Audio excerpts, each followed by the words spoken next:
It's a Monday, so let's open your week in a proper way. Tell you exactly what you need to know before you start it. Now we're in the second quarter of the year, and with all the goals set at the beginning of the year, there is a need to do a checklist and find how you can speed up your career advancement goals and make some milestones for yourself, despite the fact that the pandemic has stalled down most progress in the world. Now today, to take us through how we can speed up our career advancement, we're joined by Dr. Mary Mugo, who is a business lady, an author, and a consultant, among other adorable hats that she wears. Dr. Mary Mugo, how are you doing? Good morning.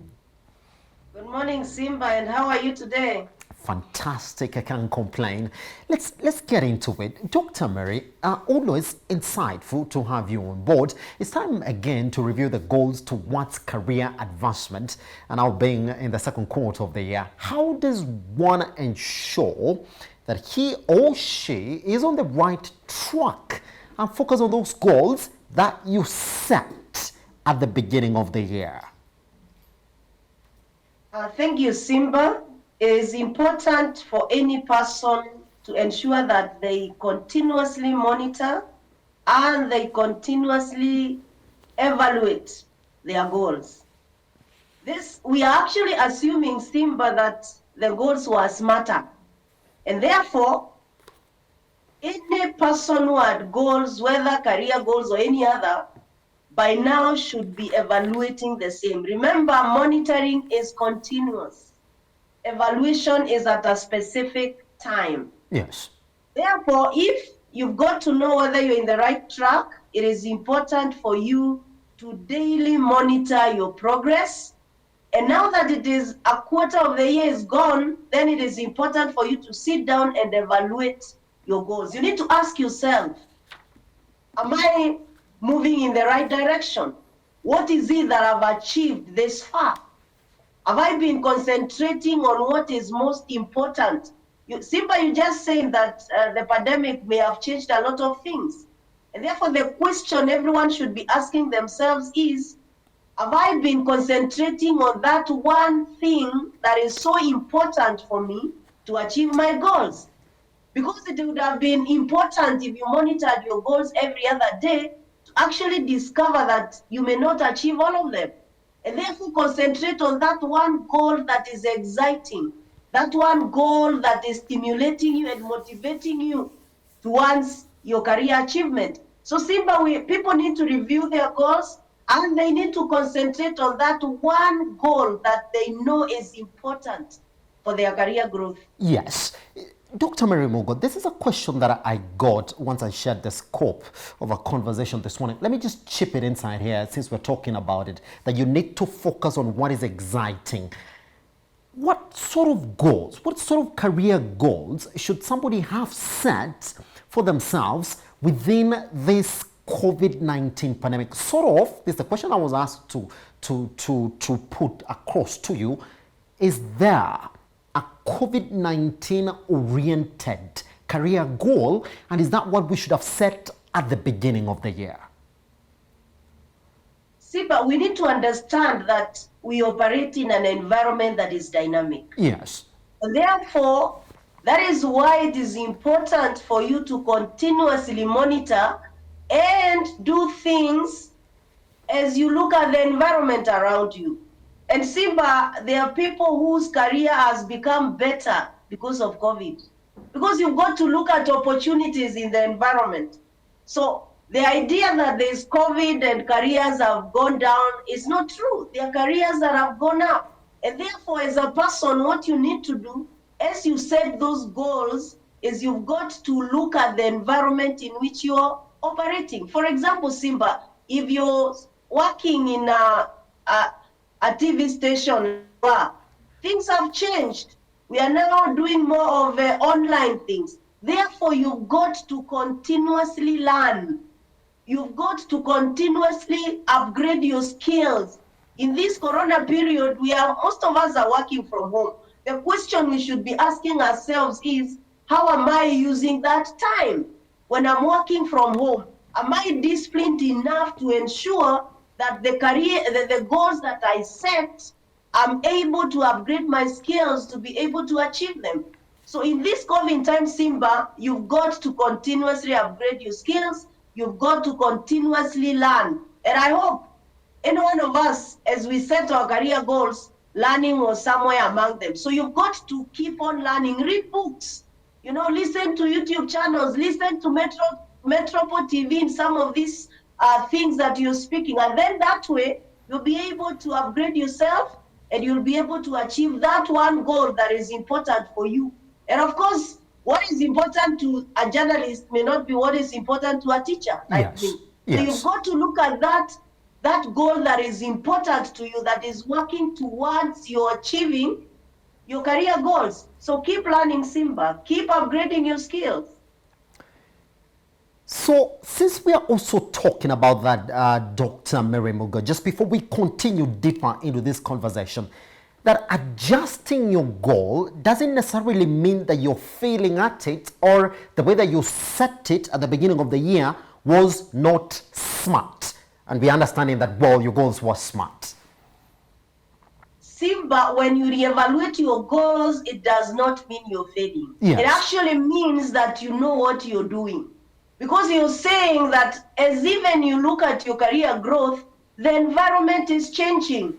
Even as you look at what you set, changing what you set is actually strategic. You see, in strategy, we say that you've got to keep on changing depending on your environment. You cannot stick. In fact, Simba, organizations that have stuck to what they set last year or in the beginning of this year all closed down because things are changing. So when you change your goals, when you evaluate your goals, doesn't mean you're failing. You're simply adapting to the environment in which you're operating. Spoken to a lot of people as well who say that in setting your goals, and especially career-oriented goals, you actually do need a coach to guide you through these various stages. Who is a coach, especially when you're trying to move up your goals in your career? Thank you, Simba. A career coach is someone who will help you move forward. Yes. A coach is someone who inspires you, who motivates you, who helps you come up with your action plan so that they can push you to go. Yes. And it's good for me to mention that a coach is not a mentor. What's the difference?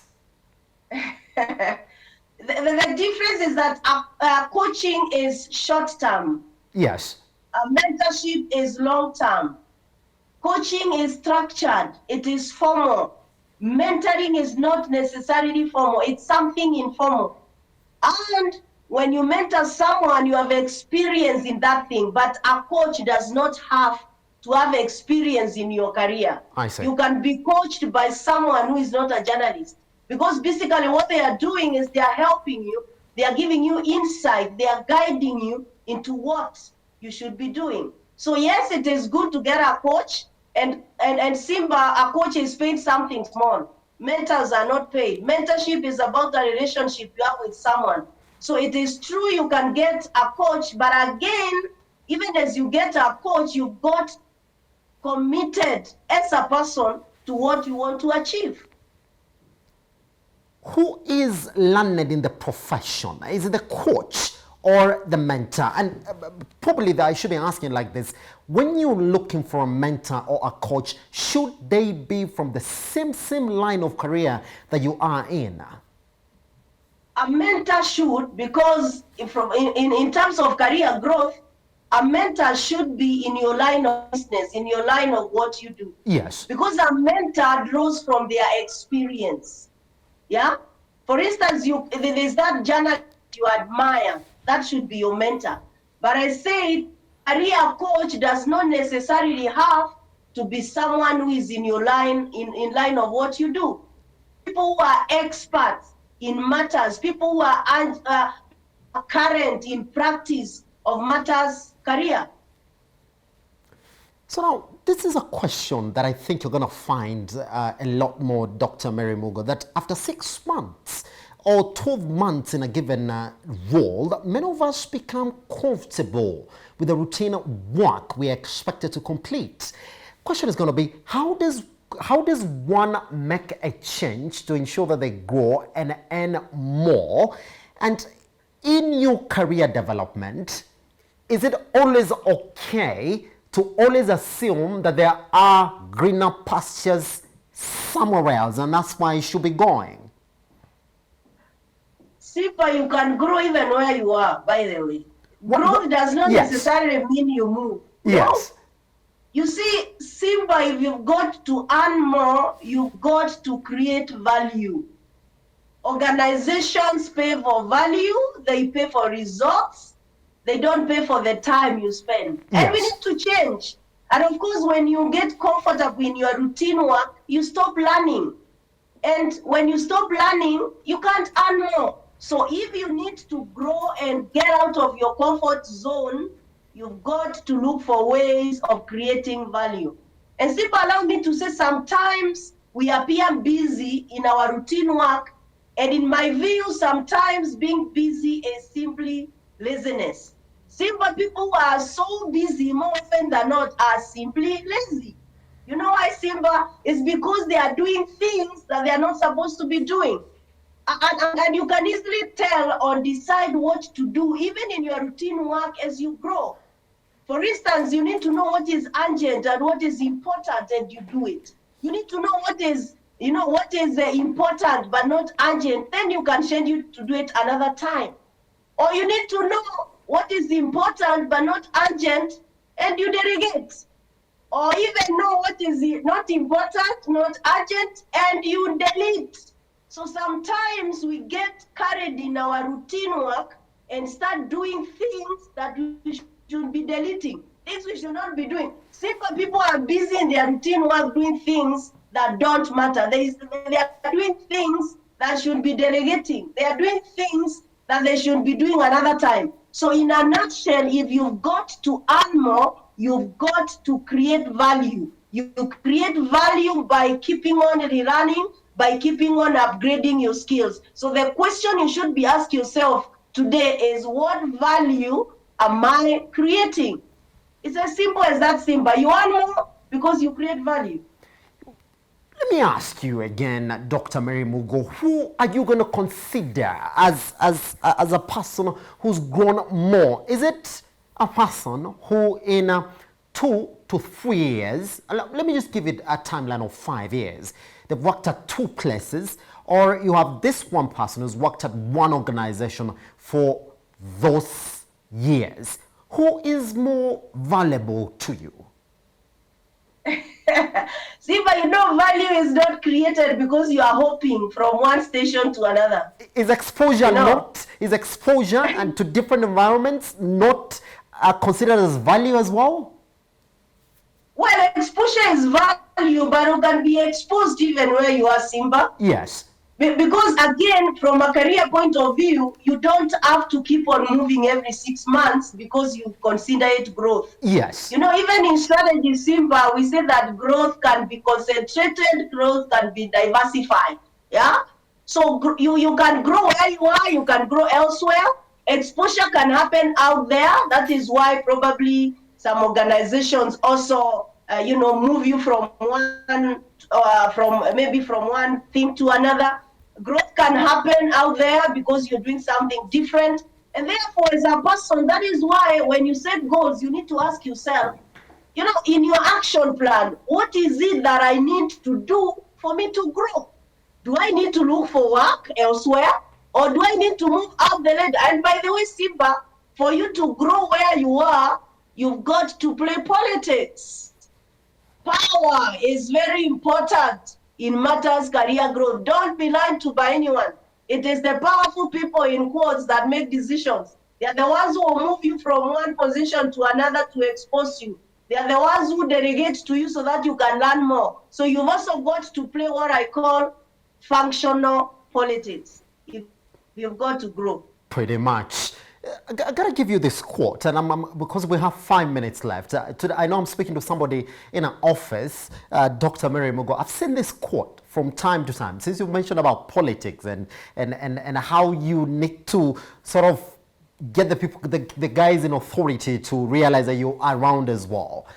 This is a quote: "Come to work, do what you're supposed to do, and go home."